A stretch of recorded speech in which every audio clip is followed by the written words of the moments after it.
বাংলাদেশের সাবেক বিতর্কিত, আলোচিত এবং সমালোচিত প্রধান বিচারপতি জাস্টিস খায়রুল হক তাকে গ্রেপ্তার করা হয়েছে।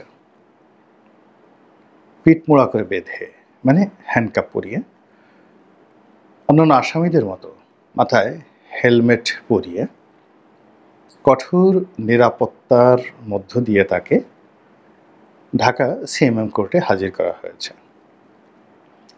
তিনি যখন কোর্টে হাজির হচ্ছিলেন তখন বিক্ষুব্ধ জনতা অন্য সময়ের মতো হলে মব তৈরি করত এবং বিচারপতি মানিকের সঙ্গে যে আচরণ করা হয়েছে, যেভাবে তাকে ফ্লাইং কিক মারা হয়েছে, কিল ঘুষি মারা হয়েছে, ডিম মারা হয়েছে এবং বলা হয়ে থাকে যে তাকে লাথি মেরে তার অন্ডকোষ ফাটিয়ে দেওয়া হয়েছে, ঠিক এই ধরনের যে ক্রোধ এবং ক্ষোভ তা বহুগুণে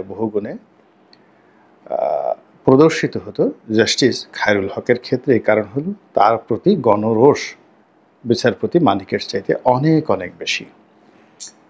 বিষয়টি নিয়ে আমি একটু দেরিতে ভিডিও করেছি বা বলার চেষ্টা করছি। এর কারণটা হলো পুরো ঘটনার সঙ্গে, অর্থাৎ বিচারপতি খায়রুল সাহেবকে আমি যেভাবে চিনি, এই রাজনৈতিক অঙ্গনে হয়তো ওনাকে ওভাবে কেউ চেনেন না। এর কারণ হলো তিনি আমার খুবই নিকট প্রতিবেশী।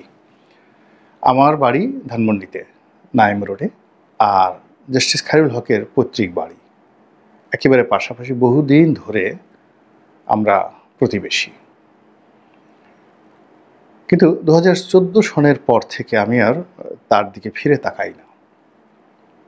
তার সঙ্গে সালাম বিনিময় হয় না, কথা বিনিময় হয় না। এটা নিয়ে তার অনেক ক্ষোভ ছিল মনের মধ্যে, কারণ আমরা একই মসজিদে নামাজ পড়ছি, লোকজনের আমাকে সালাম দিচ্ছে, কথাবার্তা বলছে, আর আমার এই জনসম্পৃক্ততার কারণে দেখা গেল যে সব মানুষ আমাকে কেন্দ্র করে সেখানে দাঁড়াতো, একই মহল্লাতে লোকজন সব। তো উনি পাশ দিয়ে হেঁটে যেতেন, মুরব্বী মানুষ। তারপর সেই যে প্রধান বিচারপতি হওয়ার আগে পাড়া মহল্লাতে তার যথেষ্ট সুনাম এবং সুখ্যাতি তার ছিল, এবং আসলে তিনি আমাদের মহল্লাবাসীর সঙ্গে বা আমাদের যে নাইম রোডের বাসিন্দার সঙ্গে সবসময় তিনি আন্তরিক ছিলেন, আগের মতোই। উনি যখন বিচারপতি ছিলেন না, প্র্যাকটিস করতেন, তখনও যেমন ছিলেন, বিচারপতি হয়েছেন, প্রধান বিচারপতি হয়েছেন। তারপর প্রধান বিচারপতি থেকে অবসর নেওয়ার পরে 2 দফাতে ঠিক প্রধান বিচারপতির পদমর্যাদায় নজিরবিহীনভাবে বাংলাদেশ আইন কমিশনের চেয়ারম্যান হিসেবে দায়িত্ব পালন করছিলেন। তো এই সুদীর্ঘ সময় বেশ কয়েকবার অসুস্থ হয়েছেন, মসজিদে যেতেন, মাথা নুয়ে নুয়ে তিনি চলতেন, এবং আমরা সবসময় তাকে ব্যক্তিগত জীবনে, ইন পার্সোনাল লাইফ, একজন ভালো মানুষ, ওয়েল বিহেভড, বিনম্র, এবং কোনো আর্থিক দুর্নীতি বা কেলেঙ্কারি অন্য কেউ বলতে পারে, কিন্তু আমাদের মহল্লাবাসী কখনো আমরা তাকে ওইভাবে দেখিনি বা শুনিনি কখন। তার একটা পৈতৃক বাড়ি আছে এবং সেখানে 4 তলা বাড়িতে তিনি থাকেন, বাকি বাড়িগুলো ভাড়া দেন। ছেলেমেয়েরা, তার স্ত্রী মারা গেছেন, তারপরে ছেলেমেয়েরা সবাই দেশের বাইরে থাকে, এবং পারিবারিক জীবনে অসংখ্য জটিলতা তার রয়েছে। অনেক বিয়োগাত্মক ঘটনা, অশান্তির মতো ঘটনা রয়েছে তার জীবনে। তো আমরা এই জিনিসগুলো প্রতিবেশী হিসেবে জানি। আর আমিও যেহেতু একটু বেশি জানবো, এই কারণে যেহেতু আমরা বলতে গেলে একটা সময় একই দলের গুণমুগ্ধ লোকজন ছিলাম, তো সেই কারণে তার এই যে পতনটা কাঙ্ক্ষিত ছিল আমার, কিন্তু তারপর আমি কষ্ট পেয়েছি এই পরিচয়ের সুবাদে এবং তার সঙ্গে জানাশোনার সুবাদে। এই গেল এক। দ্বিতীয়ত হলো যে তিনি যে কর্মটি করেছেন, যে সংশোধনীটি দিয়েছেন, তত্ত্বাবধায়ক সরকার প্রথা বাতিল করে যে রায়টি দিয়েছেন, এই রায়টি নিয়ে যখন আলোচনা চলে, সমালোচনা চলে, এবং রায়টি যখন গৃহীত হয়, তখন আমি সরকার দলীয় সংসদ সদস্য, মানে আওয়ামী লীগ দলীয় মনোনয়নে নির্বাচিত সংসদ সদস্য। ফলে সেই ঘটনাটা নিয়ে পার্লামেন্টে কি হয়েছিল, তারপরে সেটা কিভাবে আইনে পরিণত হলো এবং সেটা কিভাবে সরকার গঠন করলো, তা আমি চাক্ষুষ দেখেছি। তো এখানে একটা ব্যাপার হলো যে জাস্টিস খায়রুল হক যে রায়টা দিয়েছিলেন সেই রায়টি এখানে শর্তযুক্ত ছিল এবং রায়টিতে তিনি আপনি যদি পুরো রায়টা পড়েন ঠিক ওইভাবে আপনি তার ত্রুটি ধরতে পারবেন না। তিনি যে কথাটি বলেছেন সেটি হলো তত্ত্বাবধায়ক যে ব্যবস্থাটি এটি সংবিধানের যে গণতান্ত্রিক মূল্যবোধ, জনগণের নির্বাচিত প্রতিনিধিরাই সর্বোচ্চ ক্ষমতার অধিকারী এবং তারা রাষ্ট্র চালাবে, সরকার পরিচালনা করবে। তো এই যে একটা ধারণা সকল স্তরে নির্বাচন, তার সঙ্গে এই তত্ত্বাবধায়ক সরকার এটি কনফ্লিক্ট করে, কন্ট্রাডিক্ট করে, সাংঘর্ষিক এবং বিতর্ক তৈরি করে, এই কথাটাই তিনি বলেছেন। এবং তিনি বলেছেন যে এটি থাকা উচিত নয়, বাতিল করা উচিত। তারপরে এটি যদি বাতিল করা হয় তবু দেশে এটি যেহেতু একটা জনপ্রিয় এবং একটা সিস্টেম তৈরি করার জন্য আরও দুইবার এটাকে যাকে বলা হয় এই পদ্ধতি চালু রাখা উচিত। এবং তিনি আরেকটা বিষয় বলেছিলেন যে এখানে আসলে প্রধান বিচারপতির নিয়োগ, মানে সর্বশেষ প্রধান বিচারপতি হবেন, এই জিনিসটিতেও তিনি যাকে বলা হয় ঐক্যমত্য পোষণ করেননি এবং বিরূপ মন্তব্য করেছেন। তো আপনি যদি এই পর্যন্ত ধরেন তাহলে আপনি বলেন তো এই কথার মধ্যে আপনি কতটা ত্রুটি খুঁজে পাবেন। কিন্তু কি হলো, ওনার এই রায়টি উনি শুধুমাত্র এরকম একটা রায় দিয়েছিলেন, প্রাথমিক রায়।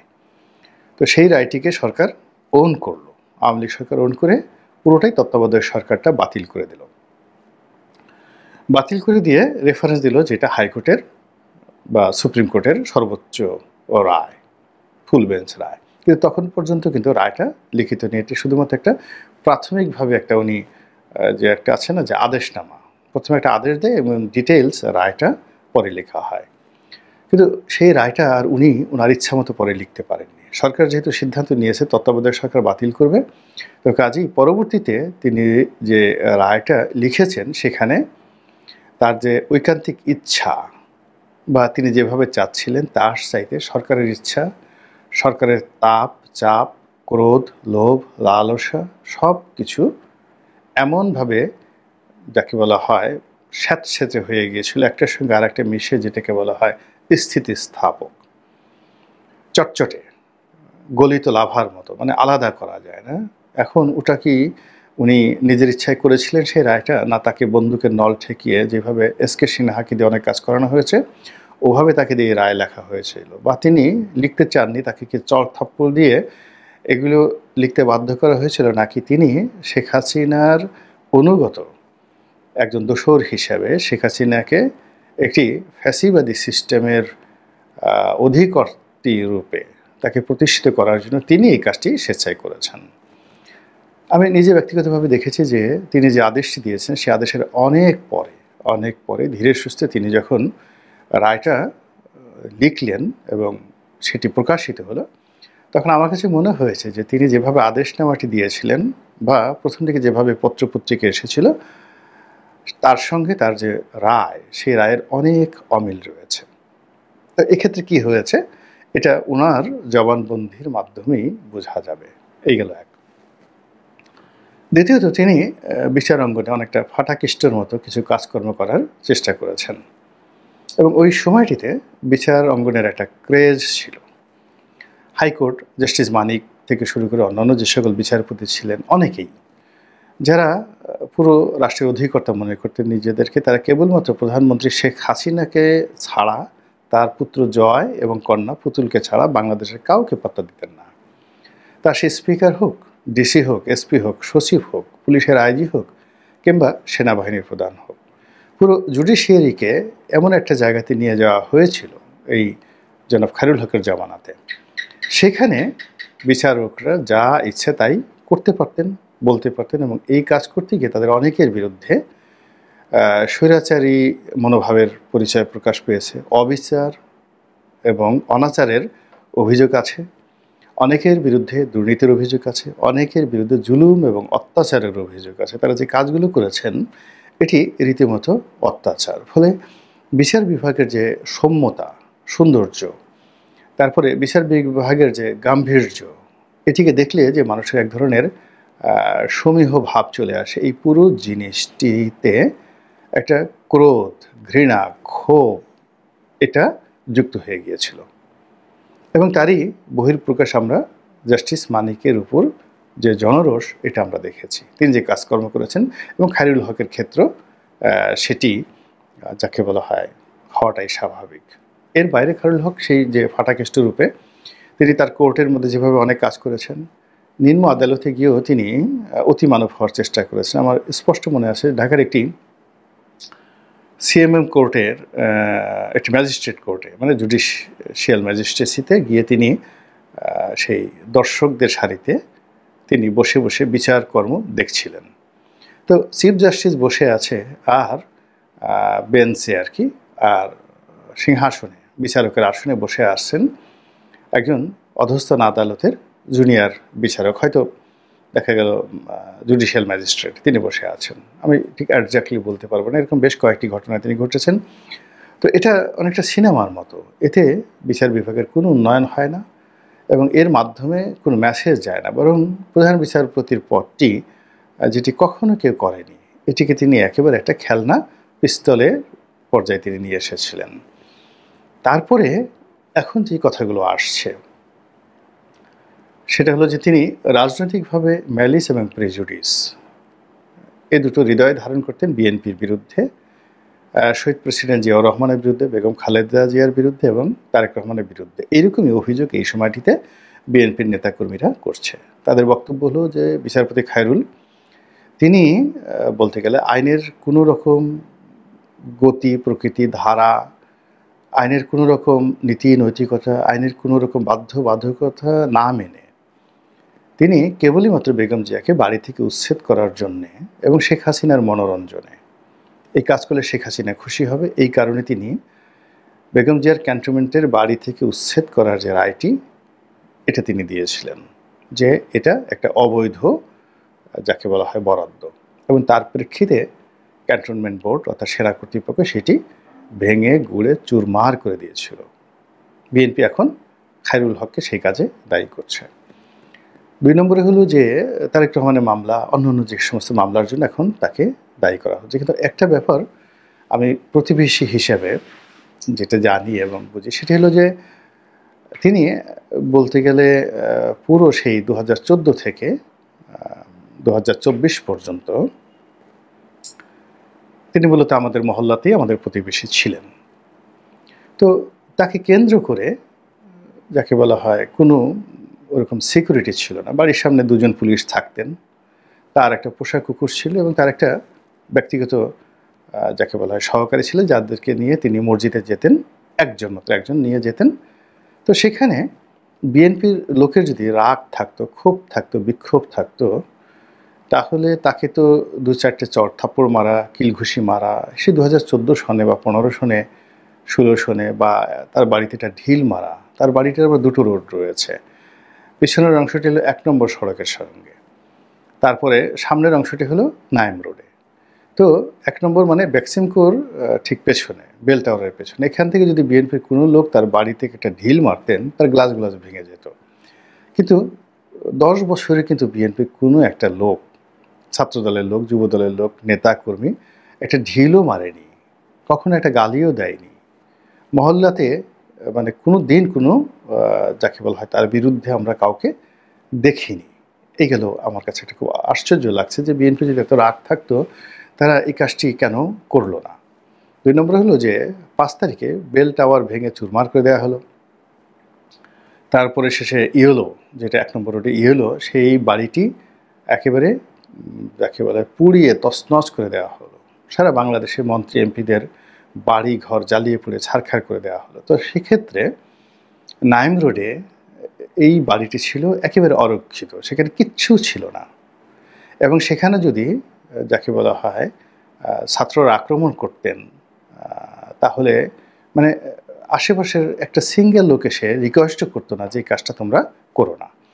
আর বাড়িটা পুরোনো আমলের বাড়ি, মানে এটাতে যদি মানে ওইরকম ভাঙচুর চালানো হতো তাহলে দেখা যেত যে আশেপাশে বাড়ি ক্ষতিগ্রস্ত হতো না, আগুন দিয়ে পুড়িয়ে দিলেও কিছু হতো না, কিন্তু কেউ কিন্তু একটা ঢিল ছুঁড়েনি।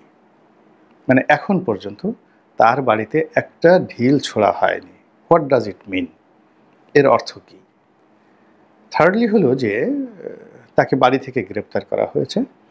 তো মূলত তিনি পালিয়েছিলেন। আমি যতটুকু জানি যে আগস্ট মাসের ৫ তারিখের ১ দিন আগে বা ২ দিন আগে তিনি একটি সরকারি অফিসে, সেটা আপনারা জানেন যে জুডিশিয়াল মানে যে বিচারকদের থাকার জন্য একটা ট্রেনিং বা বিচারকদের ট্রেনিংয়ের একটা যাকে বলা হয় অফিস রয়েছে।